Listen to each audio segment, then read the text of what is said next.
اعوذ بالله من الشیطان الرجیم بسم الله الرحمن الرحیم. ملګرو، سمیع زهیر ستاسو سره مخاطب یم. دا زما خپل چینل دی، سمیع زهیر افشل. ملګرو، یقیني یم اوس مې یو ویډیو کتله، ډېره پریشانه کړم. او زه وایم چې هر سړی دا خبره واوري چې نشي پریشانه، یقیني د هغو په ایمان کې به شک.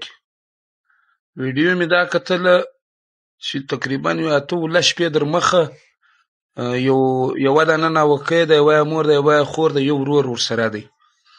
را اوښتله پیپسي والا نیولي دي، 3 شپې د عربو په کیله کې پکړي دي. 2 شپې 3 شپې.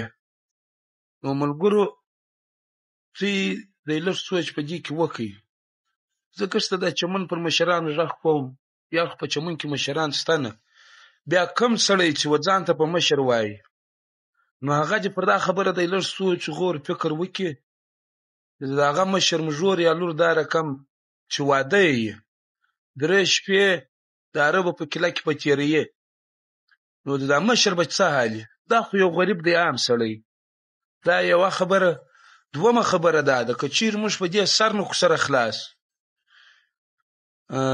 نو دا زه د صفا خبره درته کوم، په قسم که ولاړ شي چې د عزت والا د خلکو ښځې شپې په کیلو کې نه وکړي، زه به د صفا مجلس درته وکړم. دې پرېږده وړمه شپه چې عالمګیر یوه ویډیو کړې وه په بازار کې چې زنانې و ماشومان لچ پښو د تعلیم پلوس والا هم ولاړلو، د شپې پر 10:30 بجې باندې دا زنانې د چمن زنانې د اڅګزو د نورزو زنانې دي، دی نه دي چې دا اوس د پیسن د جتا نیولې، دا د اڅګزو د نورزو زنانې چې لچ پښو ځغلي د شپې د جنګ په حالاتو کې.